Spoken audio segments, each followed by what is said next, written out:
You're listening to Ka-Pow, the pop culture podcast.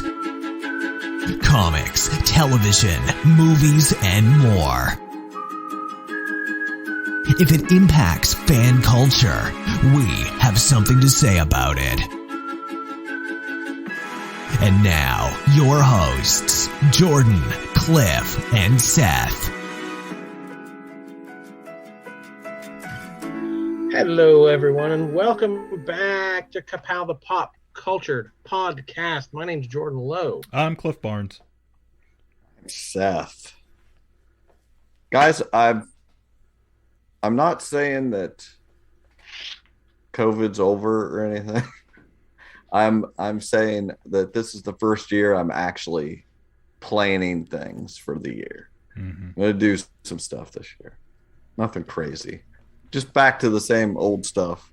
But yeah, I don't know if I mentioned on the show, but I mentioned to you guys that we have a couple tickets to a comedy show in Columbus here in April. So, not that it's not like we're hermits and we've been totally locked down or anything, right. But it's who are you going to see? Bert Kreischer. Oh, that's right. Yeah. But it's certainly nice to have things on the horizon to look forward to. That's exactly what. Once I started booking these things, now I'm like, I don't know. What's that? Is it hope? Is that what it feels? I know it's anticipation, but it's almost like hope for something to look forward to. I don't know. But I've got 3 things lined up this year so far. I've got my Gen Con tickets for August. Mm-hmm. My vacation, charted out for that, and hopefully, in all these situations, hopefully everything is going good at that time. But yeah, Gen Con. And it does sound though that a lot of people have the same feeling as me, because after I booked my hotel, it was just like within an hour I got an email saying everything's booked.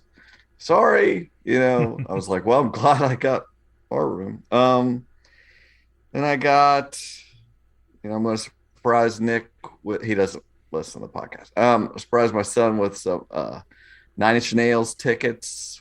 I booked. They're coming to Cleveland. This isn't a big tour. Like we're so lucky that they're freaking coming in the area. But I went in 2014. Told you guys, and he's been giving me hell ever since that I didn't take him. So he's gonna love that we got tickets to Blossom Amphitheater. So it's still like an outdoorish venue, and got some pretty good seats for that. So excited to go see 9 Inch Nails. And then just yesterday, a buddy of mine, Eric, said, take this day off in May. We're going to see An Evening with Neil Gaiman in Cleveland at some theater. I was like, okay, that sounds good. Yeah, I was like, I would listen. He'll to read it. you lullabies in his lovely basically. British accent. I hope that's it. He just reads me some Norse lullaby or something. I'm into it. So I got 3 things I'm really looking forward to. All of this. Nice. So I might find something else. So plus Galactic Starcruiser, you're gonna get Galactic Starcruiser. I may watch another video. We're all looking through the porthole on that one. We're not there. Exactly. But there's stuff on the horizon. Yeah, I feel the same way. Like, oh man, I know it's the time of year. Most of it's just, we're in that part of Christmas, between Christmas and whenever it decides to get warm again, and I feel like I can go do something. But I think we've all handled the pandemic pretty well. But personally, like, I have just been like over it. Like, I mean, we've went to, my daughter's in volleyball season right now, so we've had tournaments sporadically, at least gets us out for a day. But yeah, I felt the same way just here lately in the last couple weeks, especially. I've just been like, I think finally, I'm just over it. I'm tired of it. We'll let COVID know. Right. We're over it. And in fact, I did the same thing. I was sitting at work the other day, and I was just like, I just feel like my mood is terrible. I feel crappy. So I was sitting there, I was like, I'm just going to book a Disney trip. Oh, yeah? So did you? I did. I've booked a trip I just picked a random week in the fall in November. And I was like, I'm just going to put my deposit down. And, cause I had first of all, I had a feeling prices normally go up this time of year and they hadn't yet. So I was like, maybe I'll just, put some money down, book a trip, and then, we'll figure it out. We'll go when we go.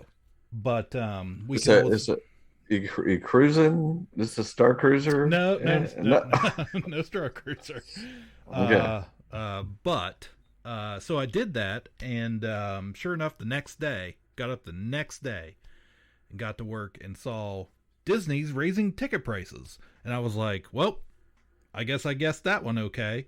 And Sure enough, I looked up there, tickets went up a couple $100 for each person for a week, and I was just like, well, glad I booked. It's starting to look like a pipe dream of ever going back there. You just got to do what I did. Just book it. Just pick a random date, and then like we were just saying off air, set a deadline, and then that way you go. So I just talked to. I'll stick to these smaller things. Well, I just messaged with patron Justin Lowe just a little while ago. And he mentioned that he hit his 100-day marker for their next trip. So they're 100 days out right now as of today. So now surely he is going to go Star Cruising. No. What? Not yet. Not that I know of. He's DVC. He's using his points. He hasn't went in 2.5 years. Yeah, this is probably the longest in his adult life he's not between trips. Yeah, they've been planning this trip now for like. God, I don't know how. I wasn't sure how big how big of a Star Wars fan is he? I don't feel like I've seen him. Yeah, I'm crazy. Sure he'd like to go. Yeah. Well, he was watching vlogs and videos on YouTube. Yeah. So just the same as we were. That may be all we need. Just some videos. Oh, they had. I will say this. I watched them do it. They had green and blue milk on tap in the Star Cruiser, and they were making suicides. I was like, okay. I'm all in. They were not off Can't the tee. choose between Empire and Rebellion. Can't choose between blue and green. Yeah. They weren't straight from the teat, but they were on tap, freaking blue and green milk. So what? Who knows? This summer I might go crazy and go next door for a taco. I don't. You know what? We all might. Oh man, go crazy! Letting our hair down. I'm just gonna randomly walk into other people's houses for a little adventure. Till then, we're still home watching stuff. So right. You've just crossed over into the Twilight Zone. Live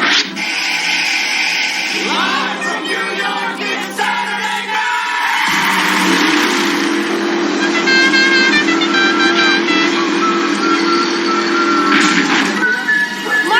Marsha! Right, yo. Yo, so come on, yo, Omar's coming, man. I'm Prison Mike. You know why they call me Prison Mike? Beavis, please sit down. Are you threatening me? I am Cornholio. First sign a youngster's going wrong, you got to nip it in the bud. Nip it. And I'm sitting there with Woody, and I turn to him and I go, boy, these pretzels are making me thirsty. Picture it. Sicily, 1939. What you talking about, Willis? Won't you please won't you be my neighbor? My neighbor. Afternoon, everybody. Yeah. I feel like things are slowing down a little bit some of the things we've been loving are wrapping up. So, okay, what should we start with? Peacemaker. Sure.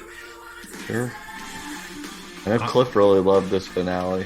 He was buzzing. I just enjoyed the entire show a lot more than I had planned on. It was good. Yeah. I thought it started better than it finished. Like I liked it better at the beginning, and eventually I found I was on my phone a lot. But it was good. So Yeah. go off on it. No, I really enjoyed it. I was excited about James Gunn, but it was John Cena and Peacemaker that wasn't doing it for me, after seeing the Suicide Squad movie. So, and we weren't, it was just going to be Peacemaker. We were getting, his team wasn't anybody that was really notable. No famous characters other than Vigilante, who, let's face it, how many I've never heard of him. Right. So, that was fine. But overall, yeah, I really liked, I saw some criticism. I still sing James that Gunn's freaking theme song. Oh, that's weeks later, just like every once in a while, I'm like, why am I singing this? Like, where am I hearing this? I skipped I mean, it is an earworm. Yeah, it really is. Or a butterfly. Yes, it is a brain butterfly. No, but I thought everybody was in. I'll just be sitting there sucking some honey out of a jar and wondering, why do I have this song in my head? So I just enjoyed the show. I thought it was I didn't feel like there was a lot of filler in it as far as the episodes went. Like they all kind of worked for me. It moved the story mostly along. It had feel good moments in it. The famous, when they're in the van playing the music and take the little picture. Like, it had sweet little moments that you would expect, I guess. From that's the good. That's stuff. I did not expect that. Yeah, I had a conversation with a customer. It was maybe 2 or 3 episodes into it, and we were talking about how good it was and how much we liked it.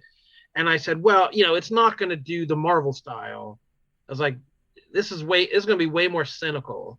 I said, this won't be the warm, fuzzy, everybody gets warm and fuzzy and it's a found family like Guardians of the Galaxy where everyone, they really need each other. I was like, it's going to laugh at that kind of thing. I was like, nope. But by the end, it had proven me wrong. Like it was dark and cynical, but also that's just James Gunn. That's the James Gunn thing. And I didn't think he could do it with these characters, these murderous, awful characters that you really shouldn't like.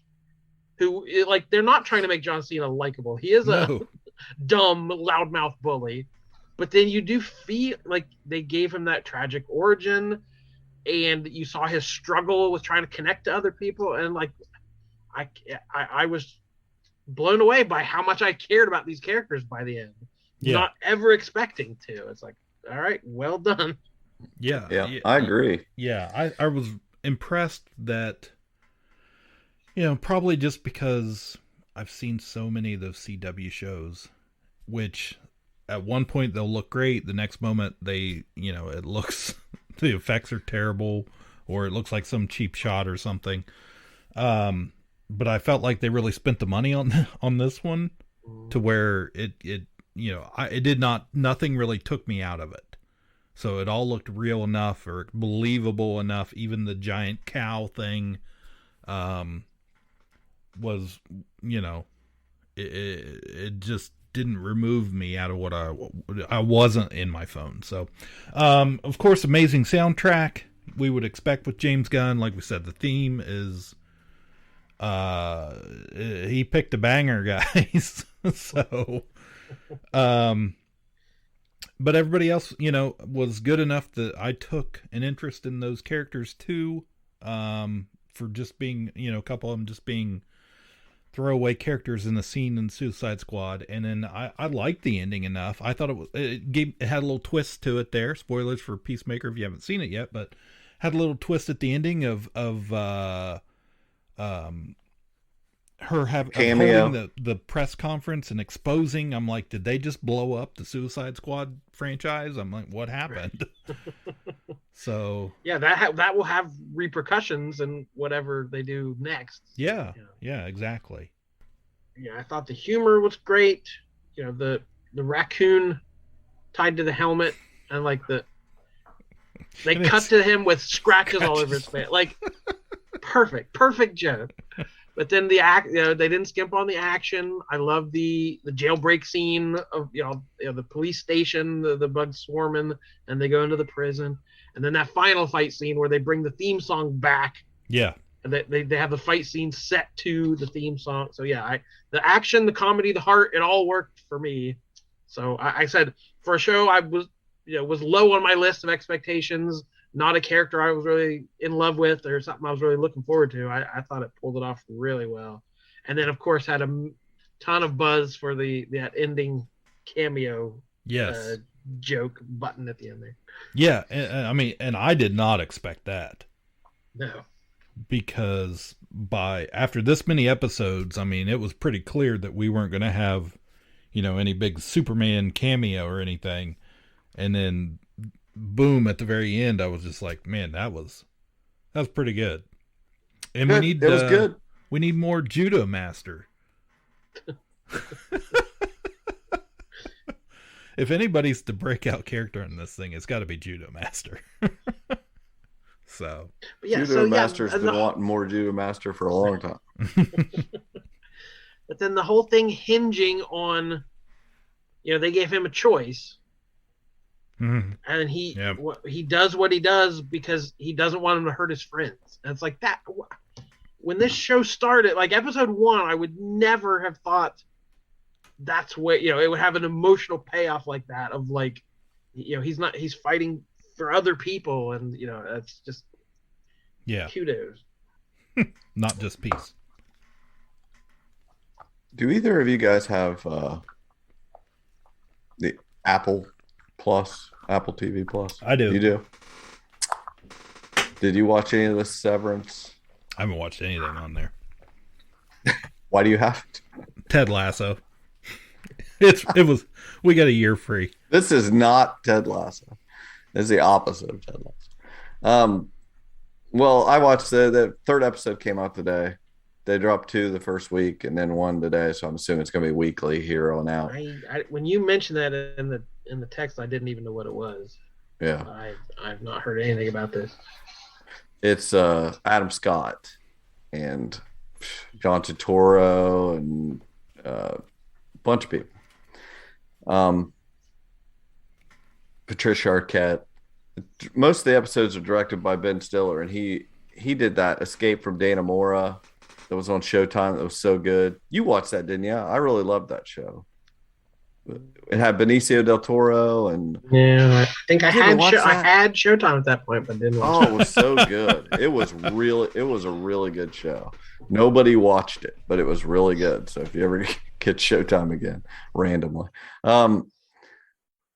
Anyway, this is I'm just gonna tell you find out in the part, most of the way through the first episode what the conceit is. But it is, anyone that doesn't want to know, if you're going to watch the show, maybe skip this. But if you're still needing push to watch it, this is kind of the concept of the show is, and it's kind of weird. You don't understand what's going on, but they're at work in this, the same deal with like Loki, where everything is like, the computers they're using are the old green text on black screen. Oh, I remember those well. What are that retro? 17 colors of green. It's just that everybody, this is the stylized version of every weird office show now. But but anyway, there's some girl that's very confused by what's going on. But the concept is there is a thing called Severance that this company has signed up for, where you sever yourself, your work self, from your home self and your mind, basically. And I've only watched 3 episodes. Not everything has been revealed, but basically your work self doesn't know anything that's going on at home, and your home self, vice versa, but you're in the same body. You just leave, and like this girl tries to leave, and she walks, and when she walks out the door, she's coming right back in it, and it freaks her out. Just like, I was trying to leave, go home. Like, you did, you're back. You know, it's like it shows you some of both sides, but it's like you soon realize that is as cool as that sounds to your outside self. It's a nightmare for your work self. You never stop working. So it's pretty dark, but interesting as things are slowly revealed, and see how people are amusing themselves at work when there is no respite from it, you know. Well, it's interesting. It's interesting. Yeah, it feels very Black Mirror. It is extremely a series made out of a Black Mirror concept. So that's definitely the feel I got right away. I'm digging it so far. I'll definitely ride it out here, but it's getting rave reviews from people that have seen the whole series, reviewers, but so it definitely makes me want to stick with it. It's pretty dark. You're trying to figure out what the heck's going on, but you can request to quit. Like the girl immediately is like, well, I quit, but your outside self has to agree to it. They're loving it. So what are you guys watching? I finally caught up on This Is Us. Oh yes, yesterday. Final season. Final season. Cliff and I are big fans of this. This Is Us. Have been. A little disappointing so far this year. I'm not liking it. It's fine, but not much of those big reveals or anything. Well, we've gotten to the point where there's only so many things that can happen to these families, and I feel like a lot of it we've covered like 2 or 3 times. Like, we know that Toby and Kate get divorced. We know, that what happens with what's the mom's name? Rebecca. Yeah, we know, that she passes away. I just feel like it's a good time to end it. But they may have something else up their sleeve, but I would think if I was these people, I would have been packing the writer's room to make this last season really pay off, and they're not doing that. Well, I noticed they recast some of the young kids, just because those kids have grown, right. And that threw me off an episode there before I got used to it. A couple good things I did like. The storyline with Deja I've enjoyed.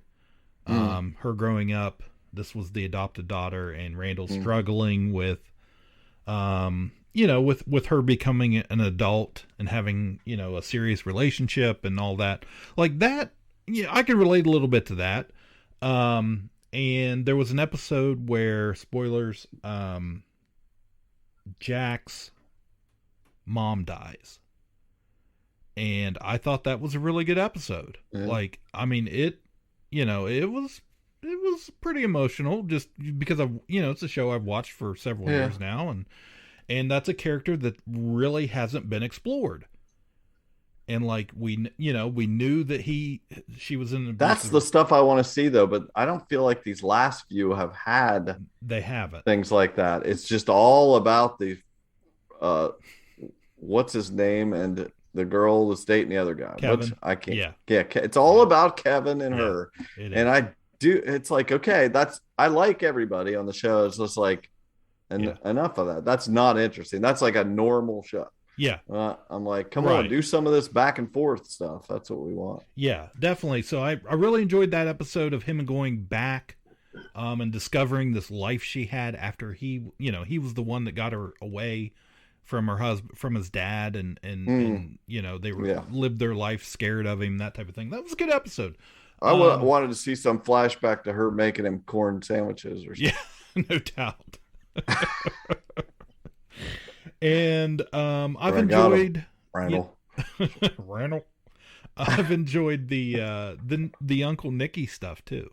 Like, that was that was pretty good. Yeah, when they, he's obsessed over this that was love. That was something. Yeah, and I thought that was so the season started out decent. Yes, it's these last 2 or 3 episodes that are I don't know. When it came back, it took a few weeks off. Or it came back this week, and I got excited, and I was like, nope, it was nothing. It was the worst episode of the season. It's been very hit or miss, but yeah, I was happy to get, because I was weeks behind. I had to take an afternoon to get caught back up with that one. So I did watch that. So I'm glad we got to talk about that before it's all said and done. I'm sure it's a show I've really enjoyed. I'm sure when it's wrapped up that I'll miss it for a little bit before something else comes along. So. You know what else is in its final season? What? The Walking Dead. Oh my God! What's been happening? It's back again. Oh my God! Read to me. I can't even explain it, but do it in a lullaby form. So this final season, they've stretched out into 24 episodes. Oh yeah! Wow. So they're doing 3 sections of 8. So we've already had the first 8. So the second 8 just started. So we're in the middle. I understand, man. The middle of the final season, but there's still like 16 episodes to go here. So beginning in the middle. So I've seen people, at least online, or people I've chatted with at the shop, who've said, I might check it out before it. People who everyone watched it at the beginning, and I feel like people were saying they'll come back to it just to see how it ends. But I don't know that I've really seen any evidence of that. So I don't know if people have hopped back on quite yet. But I could see the draw there. If not everybody has some. It's just story time. They might want to check back in and see what Daryl's doing. But right. But apparently, when the first set of the final season aired, it was the top launch viewership ever on AMC Plus. It was the biggest week of signups they had that year for that service, because you get the episodes a week early. So the show still has some kind of draw. Like, it got people to sign up for AMC Plus. So I don't know. The numbers will never be the record-breaking heights that they were, but there's still some cachet there for people. But yeah, this one just kind of reset things that they're famous for. They kind of wrapped up all their dangling plot lines in one episode, and they're like, now for some new stuff. There's this whole thing with the Reapers, this other group of bandits that were running around, and they this girl that Daryl had known for some time had fallen in with them, and that was a whole thing, and now it's over. And Maggie and Negan were still having it out, and he said he realizes, we're never going to be cool. You're never going to not want to kill me, so I'm leaving. So Negan leaves the group, and then the episode ends because Eugene and his little crew, the princess, and a lot of people had gone to the Commonwealth, who are the people in the stormtrooper outfits. They've got a whole giant community of millions of people, and electricity and restaurants, and they've kind of figured out. That's what they've hinted at. Wow, there's it's a very large area, but there might be something rotten underneath. I don't know. But so Eugene and his group got processed into the Commonwealth and are kind of figuring out what's going on. So at the end of this premiere episode, Eugene comes back to Alexandria with this group of people in these stormtrooper outfits. He's like, hey, don't shoot. They're friends. And so he has brought the Commonwealth to them. And the guy comes out and says, hey, you got a choice. You want to come, we'll help you set up Alexandria and make it self-sustaining, or you can come hang out with us at the Commonwealth. Boom, black screen, 6 months later. And it shows a group at Hilltop who look kind of ragged, and Maggie's at the top of the wall, like ready to fight. And these group of Commonwealth people come up. One of them takes his helmet off, and it's Daryl. Daryl's in the stormtrooper outfit. So we've jumped 6 months, and some of the survivors have gone to the Commonwealth, and some have stayed behind and done their own thing. So that's where they've drawn this. These final episodes will be this schism between the survivors we've known and loved. So could get interesting. I always hold out hope for this show to get interesting. Yeah. And someday I won't be disappointed. Yeah. Well, I'm willing to invest 5 minutes every month for you to tell me what happened. That sounds like a great reveal. I remember those issues.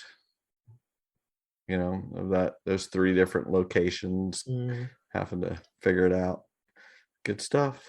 It's not that long ago in comic form that they're really going through it. It feels like it does make me curious how they'll end it. Like, yeah, considering how closely they are kind of following the comics. Well, that like Judith has the cowboy hat and all that now, right? Like, yeah, they've definitely focused more on Judith and. Yeah. Feels like forever ago that we started talking about that. Yeah. What's a banger every week? Cliff knows. Mm-hmm. Cliff knows what's up. Euphoria. Amazing. Have we at all intrigued you yet? Not really. Maud Apatow was on Seth Meyers at some point this week, and they showed a clip of this high school play she was in, and she was telling stories about when she was in drama class in high school and how serious she took it. And she just seemed very delightful. She seemed like a delightful young lady. Yeah, I really like her. Her character's been kind of in the background these first 2 seasons. So if this is a show about a bunch of nice, delightful young ladies, I think I could watch it. It is. It's so delightful. Honestly, we're all just riding the razor's edge until the guy running the show gets canceled. Yeah.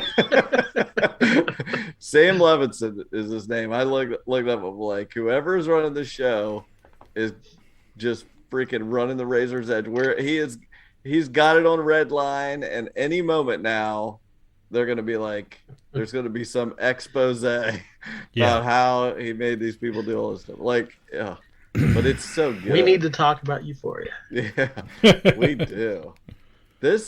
I can't get over how good it is and how each episode can be a different form of good. Like, just they're crazily different episodes.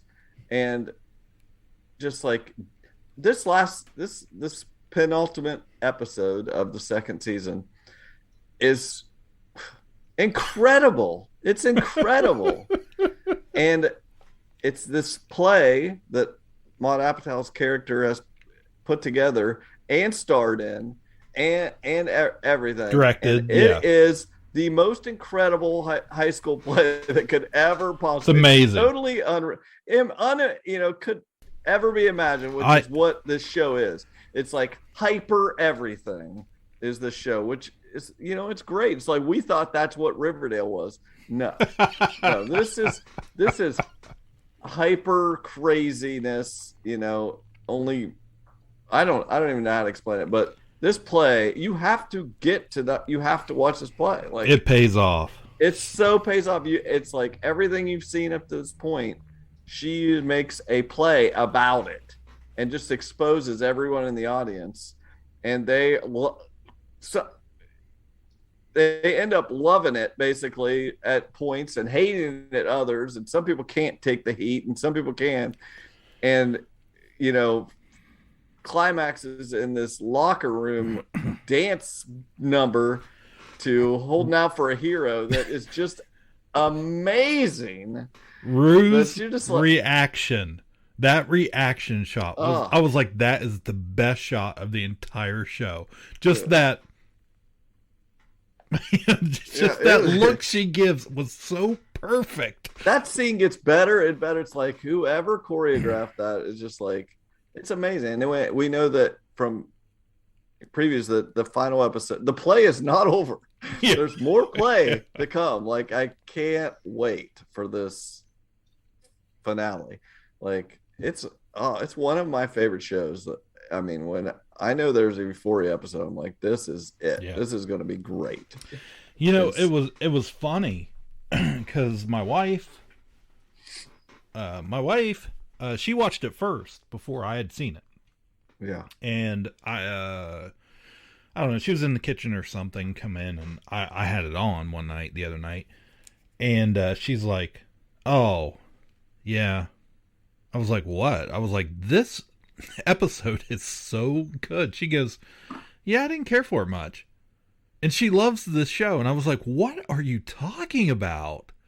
She was just like, yeah, I don't know. It just kind of lost steam, and I got bored with it. And I was like, wrong. That is not the reaction. It's the best. I think it's the best episode yet. I do too. Oh my gosh. As soon as I finished it, I immediately, was talking to you guys on the messenger. I was just like, I can't believe how good this was. I was having so much fun along with them. What was so neat is like that all these, first off, it's just that in reality, none of this would happen. Like, yeah, there's no high school that's going to have all these guys in this play doing this number. No. And yet I love that in this reality, you have all these guys willing to do that, but only one guy in the play, the main guy in that scene, plays every male character in the play. Mm-hmm. He plays they have all these other guys. So they don't use any of them. Only for this number. He plays every male character in the play, which is amazing because, I don't know. It's so funny what storylines they dropped off, once they are using, and honestly, again, to call this guy out, I feel like you get more scenes if you're the ones that wear the least clothes, or who's willing to get naked. Yeah. Okay, you're part of the show. This guy's going down. Well, I will say the press he is getting is most of the actresses are saying, when he will just be like, okay, now Minka Kelly came out and said that she shows up. Yeah, that really surprised me. I was like, holy cow, what is she doing in this show? Well, she basically shows up as an older, an older version that one girl of Maddie. Older. Let her see what she's going to be like someday. But at one point, she was asked to get naked and undress in front of her, in front of this Maddie or whatever, and and instead she was just like, "How about I just ask her to unzip me," and which is what was in the show. Yeah, that's what. And so basically everyone's comment is, he asked us all to get naked, but we don't have to. And if we, he immediately is like, "Oh, okay, okay, that's fine. We'll just do that then." He's not going to make them do anything. Yeah, but if you want a lot of screen time, there are some scenes that are a little uncomfortable. Like, oh, yes. It's like, why is that guy dressing that girl in this last? It was just like there's no need for that scene. Like, it doesn't even. It's a dream and stuff. I think I don't even know. Half the show's a dream. Who knows what's going on? It's ridiculous, but it's great. It's a great show. Yeah. So I was going to ask you, because I meant to ask my wife when we were talking about it the other night. Like, there's a lot of characters, but who is kind of your favorite? What is your favorite? Like, when they come on screen, like, this is going to be good. Well, at times it's Sydney Sweeney, whatever. Cassie's on screen, but that's just whatever. But I mean, I like Maud Apatow and Fez. Fezco is obviously going to be the fan. He's the favorite character. He's just because he is the most likable character. Mm-hmm. That guy, that actor, the cadence he talks in. And the way he talks and says the most innocent things when he is in and when he is entrenched in illegal things, he is also the most lovable character who's had the worst backstory and has a sidekick who basically is what's judo master. and he is like so much more grown up than Fez. He's like so ready to just murder everybody. Every time Ashtray comes on screen, he's the that's one. His name. Ashtray. It is like Bizarro Riverdale. It's just right. It's just they're lug nut ashtray. We've got it all. But yeah, it's great. I don't know. I love it. I can't wait to see how this season wraps up and see where we go from here. Like, I think they nailed it this season. I don't know how you top it. I don't know. I don't either. I'd run it off a cliff right here. Just do it. Just do it. Do it all. That wasn't the only gratuitous nudity on TV this week. Hulu had plenty of it. Oh yeah, Pam and Tommy. Are you guys? You're all caught up. I'm all caught up. Yeah, I'm caught up. I'm not there yet, but I'm not gonna spoil it. But the latest episode, which probably all you haven't seen, is kind of, it's just a Pam centric episode. Okay, just kind of follows her and her frustrations. But I think it's supposed to be 8 episodes total. I think that's what I saw. What are they going to drag out for 8 episodes? What 2 episodes in, you're like, okay, you've expended the story. That's what I thought too. My wife keeps telling me, "Oh, it's going to take a turn. It's going to take a female centric turn," and I'm like, "What are you talking? Like, I have no idea what they could possibly have left in the show."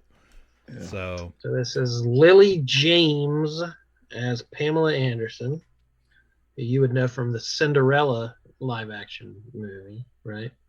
I did not know that. Is that what you know her from? I did not put that together. Was it Cinderella? Yeah, I think it was. Yeah. I think of her as Baby Driver.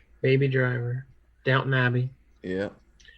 And Sebastian Stan, Bucky himself, the Winter Soldier, as Tommy Lee. He's a Tommy Lee, Mark Hamill lookalike. Yeah. Yeah. He is both too short to be a stormtrooper and Tommy Lee.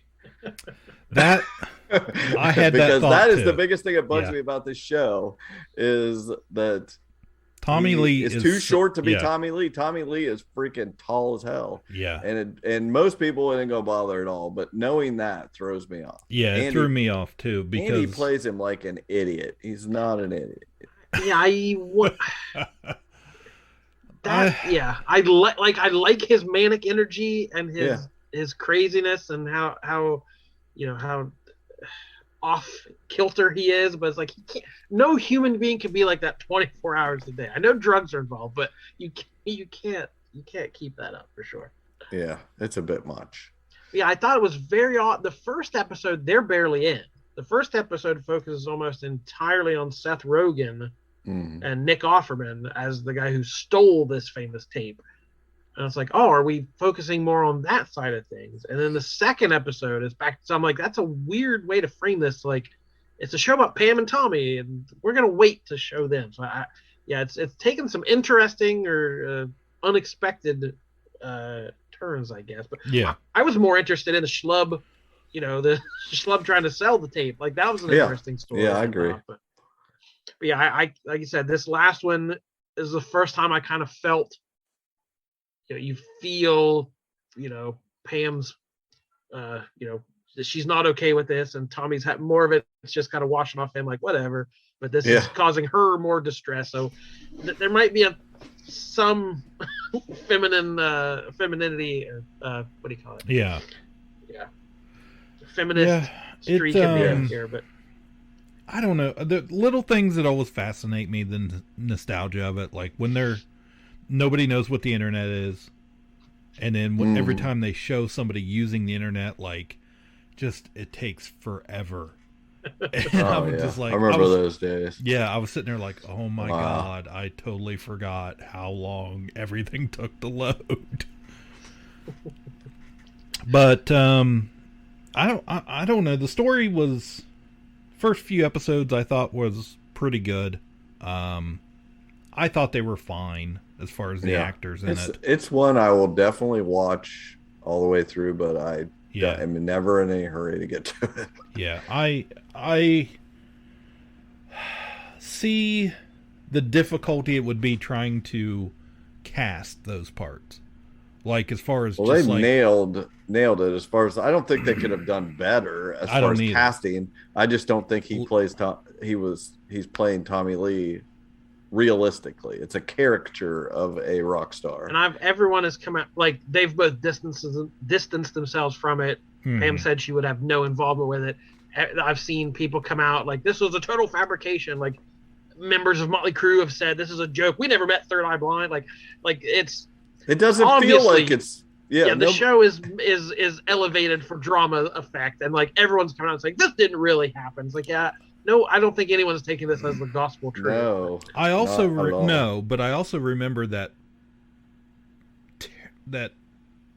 god awful movie they did, that biopic they did for Netflix The Dirt a few years ago, and how terrible it was. And I'm like, yeah, but you guys were totally approved and were involved in this one, and it was. Well, the biggest thing is, she does a good job. She's excellent. The main attraction is that they could not have done better finding someone to look and act like Pamela Anderson. It's amazing. It's uncanny for a lot of it, and I would say the same thing about Jason Mantzoukas.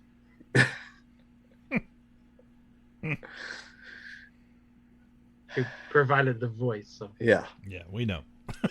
Those were some close-up shots. Weirdest, perfect casting. Yeah. Yep. Yeah. What else we got? Well, I thought it was the most anticlimactic of all the Big Brother I've watched in my long history with that show. I thought that ending of Celebrity Big Brother was pretty settled long ago. I almost said a couple weeks ago that Misha was guaranteed to win, and because there's nobody he was going to go up against at the end and win. Like, they were all going to hate him by the end. I wondered if that came as a surprise to him, that everyone in the house ended up hating Todrick by the end of the show. Well, the one thing was he shocked by that, or was that like, a lot of he thought that he had a chance because a lot of them leaving the house were saying he did the best job. And honestly, in a normal season, he would have been okay. But Celebrity Big Brother, they go home and still have access to the internet. So he's screwed. Like, they're not sequestered. They're going to go home, find out he was a butthole, and then they would hate him. Because I personally lost all sympathy for him by the end of the way he sniped at people. And like, I don't like Chris Kirkpatrick. Like, you've shamed your son or whatever. Yeah, it's like, what are you doing? It's all this stuff that, if you give anybody advice going into the Big Brother house, it's like, don't be nasty. There's no reason for you to go in there and be awful to people. It's never going to get you anywhere in the end. Just go in there and be nice. Don't tell people you're a good person. Try to be a good person. And that guy was just a mess. And plus, he did things that he would say things in there that just made the internet crazy. He's big on Cameo, and I can't believe he said this. He was telling somebody else in there, because that was not on Cameo, and he was telling them how much money you could make doing cameos. And he said, and you don't even have to do anything special. He's like, I do the same thing every time. They all think it's special. He goes, but I just use not their name anymore. And say, yeah. And he just and he said the message that he does, that everybody pays for, and that he does for every single person. And it's like, you just said that and everybody saw that. Like, you're an idiot. He's an idiot. So it's I'm glad he was painted as like the mastermind who knew the show. It's like, he didn't seem. Yeah, I feel like Misha got him the whole way. So. Yeah, but he was smart enough to attach himself to the right person. He did know how to play the game to get there, and he did. But he's like Russell Hanson, Survivor. You can get to the end, but you have to be able to win. The jury has to like you at the end and want to feel good about giving you the win. And he did not do that. Plus, ever since then, he's been exposed. There's the hashtag Todrick exposed. Like people, all these dancers, he hasn't paid. All this stuff, they're just like exposing him for being an awful person. But anyway, I'm sure he's not all that bad. He just has been, all his faults have been displayed in front of everyone. He signed up for it. Welcome to the internet. Yeah. Welcome to the internet. Take a look inside. Yeah, it was pretty bad. It was the worst of celebrity seasons. It was probably one of the worst of any form of Big Brother we've ever seen. And I'm already moved on to Big Brother Canada. Oh, so, Canada. That'll be it'll be the 10th season's about to start. It's a great show. In fact, one of the Star Wars things that setups they were showing for this Galactic stuff is basically what the Big Brother Canada house has always looked like. It's like, what? Where have you been? They've been living in style up there, Big Brother Canada. Do they not have like a different house every time?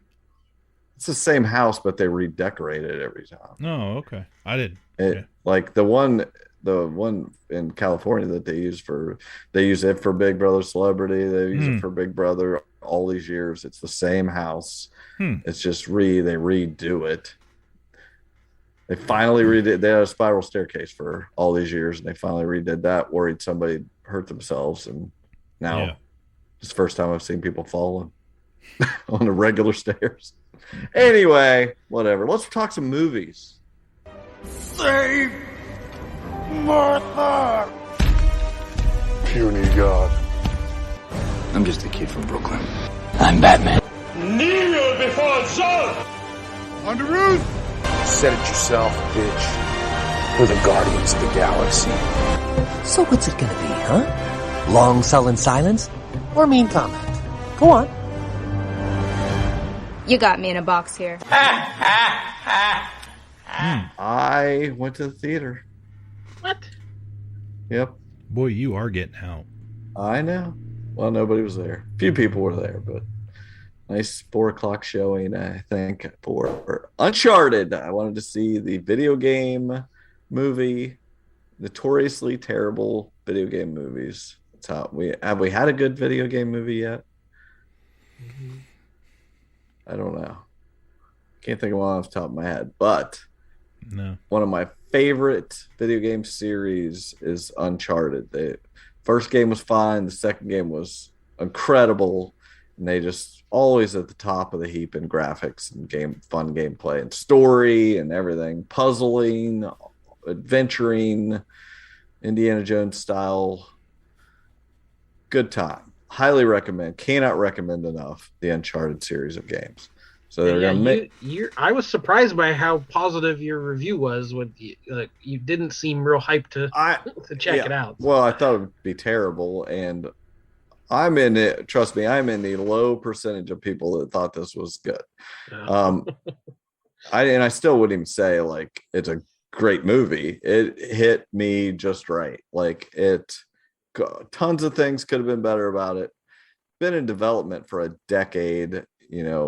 I don't. Yeah, I saw them say Mark Wahlberg was originally supposed to be the younger character. Yeah. It's been development for something. Yeah, he originally was supposed to be Nathan Drake and ends up being Sully. But Tom Holland plays Nathan Drake, and by the time the story got around, we're setting it up as a young Nathan, younger than the video games. Kind of a prequel here to build up to hopefully become a franchise, and had mixed reviews, but they got there. It made money, and I foresee a sequel for sure. Like they'll do it. I don't think they pulled off everything, but there was something about it that I enjoyed. It was heavily CGI. A big mistake they made, how like I love the Mission Impossible movies and Tom Cruise doing all these things, or even if you have a stunt man doing things, it makes any movie that the goal is to make it look like they're doing these things. At no point in this movie does it look like anybody's doing anything. Like the whole scene you see in the preview, which is straight out of the video game, climbing the cargo, hanging behind a plane, is so CGI and unrealistic. There's no worries of anybody getting hurt or anything. So fail there, but I thought that had funny moments. Mark Wahlberg, like I said, some people say he was terrible in this. Some people say he was good at this. I thought he filled the position. He plays good at being a dope. Good enough. Yes, he was good enough. He was just like being the guy, the older of the two, perfectly comfortable with crossing the guy, only cared about the treasure, yada yada. Had some good dopey lines. And man, there's a line that I wrote down as one of my lines of the year. I want to see if anything beats this line from a movie. We will see at the end of the year. But it was just a nice little adventuring thing. I don't even think the puzzles were great or anything, but something about it scratched the itch. If you like those video games, I can't say you will love it. I did say that to your brother. I messaged your brother and said, Jared, if you like the video games, you're gonna love this. Like, it's not great. I'm thinking it's not great, but it is definitely, take your kids, if they know these games, they're gonna like it. I would think Cooper would like this. Yeah, he would probably like it. It's just like it's totally fine. And the third act is, I loved the set piece. How it doesn't make any sense. I don't know why anybody is complaining about how much sense it makes, but the set piece of what they do for the final battle, like what they're fighting on and stuff, is really neat and extremely Uncharted. Mm-hmm. So I'm all about it. I enjoyed it. It was worth my $8, and I was totally glad that I went and saw it on the big screen.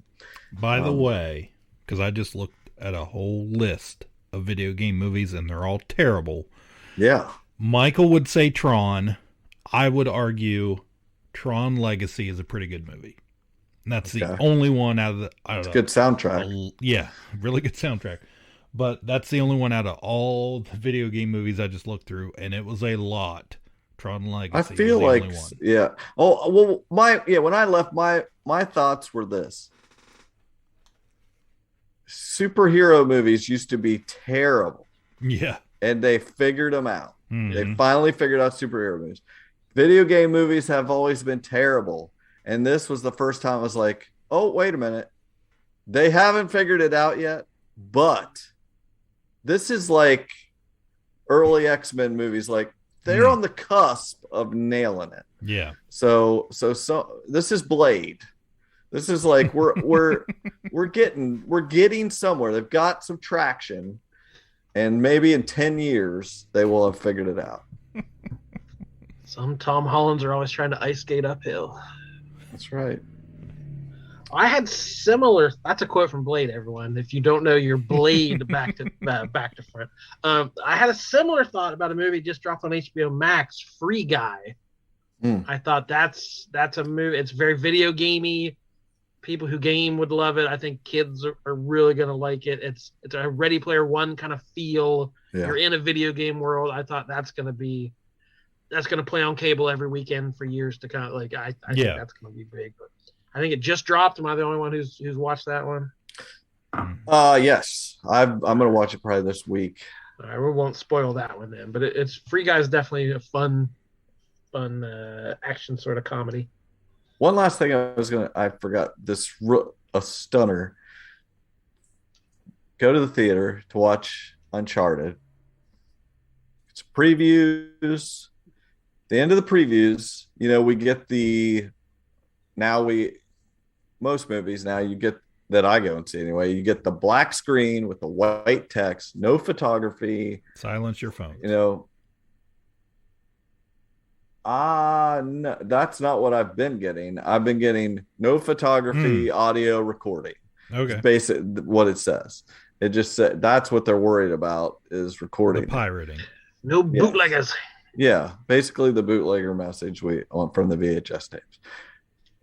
This was the first time that after that message, we got another message that was,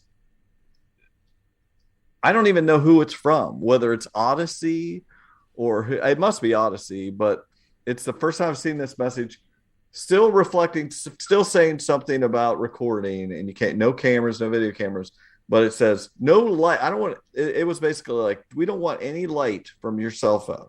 Oh. And this is your only warning.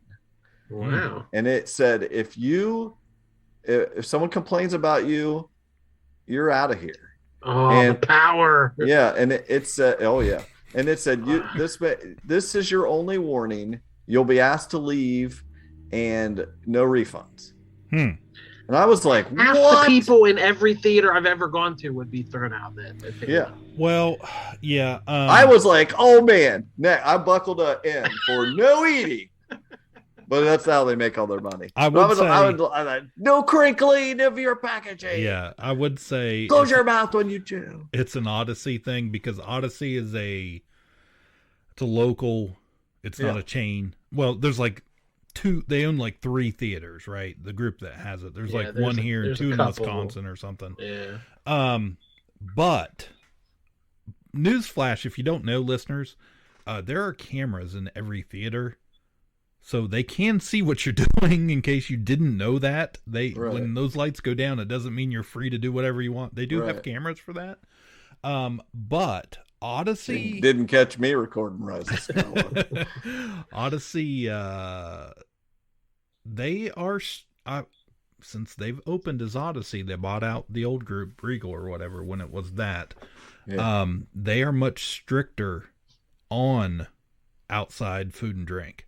Like, they are on top of people. They don't. You can't do that. But I don't want any fish. Yeah, I know I want them to sell their own. But I've seen. I want them to say, "You can get your popcorn on the way out." I've seen after other we kick you out for theater your phone on. Ownership, like, just let it go. I remember in that same theater when it was owned by somebody else. I remember every week we would go to the movie theater, and I had a friend that would walk over to the Hills department store, buy the giant bag of popcorn that they sold, and carry it in for because it was like $2. You got this huge popcorn. But I vividly remember that, and I know since Odyssey has had ownership of our theater. I've never tried anything that blatant, but if I got a pack of Twizzlers in my pocket, you're not getting it from me. Right. I just thought that was an extreme message from them. Yeah. And I was like, wow, that is neat. Like, I couldn't believe that they're discouraging anyone coming to the theater. Right. It's just like at this time, you think they'd be like, I would think the message would be like, chill out. If somebody wants to see what time it is, that's what time it is. No, they're like, off. Put your feet up. They're like, you know what time it is? It's time for you to get the hell out of here if you turn your phone. One other movie. I think Jordan and I both watched Kimmy on HBO. Kimmy. Steven Soderbergh quit being a director a decade ago. He said he retired and has kept making movies the whole time. What'd you think of it? I liked it. It's the best movie I've seen so far in 2022. Wow.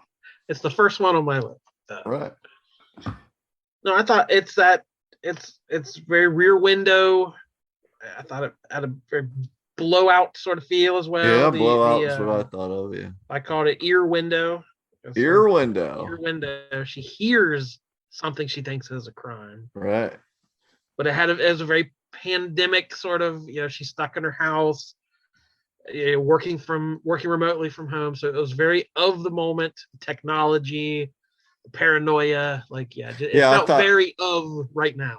I thought the choice, this is the first movie I've seen where anybody paid attention to the fact that it's during COVID and people are wearing masks. Yeah. Whenever you leave the house, the people out there are wearing masks, and that is definitely a part of the movie. And it's the perfect movie, like you said, to do it with, because this technology will look stupid in a few years anyway. So you might as well tie it to this moment in time. Yeah. I thought it was pretty good. Yeah. Zoe Kravitz, pretty much a solo, most of the movie is just her in a room, but I thought it escalated well enough. I thought a good kind of action chase scenes at the end. Nice and short too. Yeah. So wasn't too bad. I had one recommendation for a documentary just nominated for an Oscar, Summer of Soul, or When the Revolution Could Not Be Televised is the full name. So this is Questlove from The Roots, who is his first time being a director. It's on Hulu, I think. It might be streaming a couple different places, but they played it on ABC one night last week, just as a primetime network thing. I'm like, all right, that's cool. I'll record that. So this was the Harlem Cultural Festival in the summer of 1969.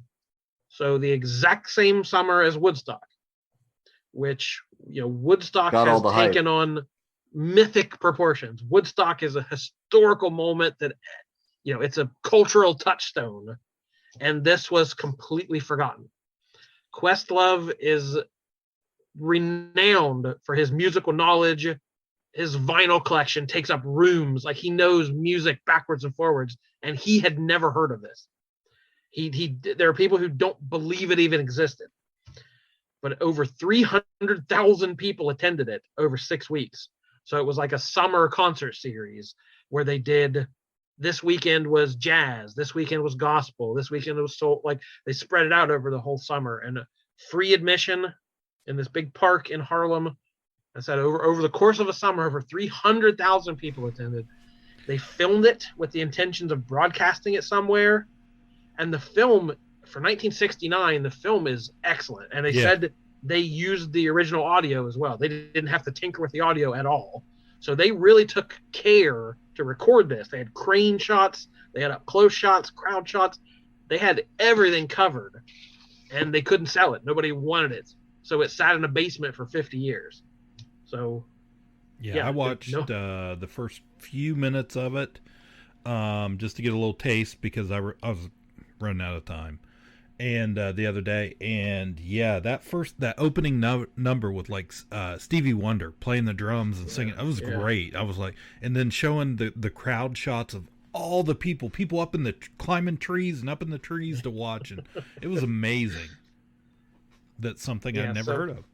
Mm-hmm. And Woodstock has a very famous film, so that this could have been that, but it's not just a concert film. He interweaves the history of the time, as the moon landing happens during this, there's 20-some Black Panthers are on trial. Allegedly. Oh yeah. So there's a lot politically going on in America at that time, of course. But here in the midst of all this is this very peaceful, positive, good vibes, inspirational kind of celebration going on. And it was forgotten. So take that as you will. But so never before seen footage. Stevie Wonder, Nina Simone, B.B. King, The Fifth Dimension, Mavis Staples, the Staples Singers, Mahalia Jackson, Gladys Knight, Sly and the Family Stone. So just the heavyweights of Black culture at that time. So this, to me, it was just like, I teared up at points. Like, it was so powerful. And then to hear, like, they would have people, they were interviewing people who attended the festival, and you could see them watching footage from it and just their eyes going like they hadn't seen this in 50 years, and just it all coming back to them. And they talked to some of the surviving performers. They talked to Gladys Knight and some of these folks, and just talking about what it meant to them to perform on that stage. And it hits really powerfully. And it just, again, it's just another reminder of what racism can be, in that it's not always malicious. It's not always, there was no cigar chomping white guy like, no one will ever see this footage, I'll bury it. See, like, this is not malicious racism. This is the racism of the decision makers who say what's significant and what's not, who prioritize, is this meaningful? Is this important? And if it's not to you, then it just gets shuffled off to the side. So, just ignoring other people's culture and history that you don't care about. And that's a perfect example of this. And this footage, it's just an expression of pure joy and Black pride and community. And it like I saw an interview with Questlove talking about like this could have inspired people for generations. Like, you know, I'm sure there's people who've seen footage of Woodstock and want to learn to play guitar or thought, oh, peace and love. We could, you know, Woodstock has meant something to people who were never even born when it happened. And, you know, this could have done that for lots of little kids, lots of people. And it was not allowed to. So I'm glad it exists. It's a really powerful expression of art. And I just thought it was excellent. Yeah, does make you think of like an alternate reality of just something as simple as that. Some guy, he may not have been chomping a cigar, but he definitely was dismissive of something he didn't get. Yeah, they took it to the studios, and no one. There won't be an audience for this, so it just sort of frittered away. Yeah, it probably crazy. Would have been huge. Yeah. I think we did it. All right, that's lots of stuff worth watching and checking out, and there'll always be more, I hope. Oh man, there's content with a capital C going on. We'll get this content. We'll track it down. We'll pin it to the We'll ground watch and it we'll tell you all, about and then you pick what sounded good to you. All right, hey, thanks for listening, everybody. We will catch you later. My name's Jordan Lowe. Cliff Barnes. I'm Seth. Bye, Trevor. Ka-Pow, the pop cultured podcast, is intended for entertainment and information purposes only. Sounds, music, and clips played during the podcast are property of copyright holders. All original content is property of www.udownwithkpp.com. If you enjoyed this podcast, please subscribe and leave a comment. Ka-Pow, the pop cultured podcast, can be found on Apple Podcasts, Google Podcasts, Podbean, Spotify, and wherever podcasts can be found. You can connect with us through social media on Facebook, YouTube, at the Ka-Pow Podcast on Twitter, or email the show, Ka-Pow, the pop cultured podcast at gmail.com. If you really want to go the extra mile, join our Patreon at patreon.com/udownwithkpp for special content and access to Patreon-only benefits. We are grateful for anyone who chooses to contribute, but please know that most of our content will remain free. So please continue to like, comment, and share.